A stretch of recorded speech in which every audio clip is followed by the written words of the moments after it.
Si Freddie Aguilar, ang kilalang mga awit ng Pilipinas ay pumanaw noong May 27, 2025 sa edad na 72.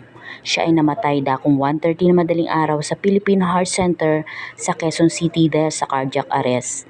Siya ay nakaratay doon ng ilang buwan dahil sa sakit na puso. Ito ang mga ilan sa detalye tungkol sa pagkamatay ni Freddie Aguilar. Lokasyon ng kamatayan, Philippine Heart Center sa Quezon City. Oras ng kamatayan, 1:30 na madaling araw. Sanhi ng kamatayan, cardiac arrest. Edad, 72 years old. Si Aguilar ay isa sa mga pinakakilalang personalidad sa industriya ng musika sa Pilipinas, lalo na sa larangan ng original Filipino music or ang tinatawag na OPM.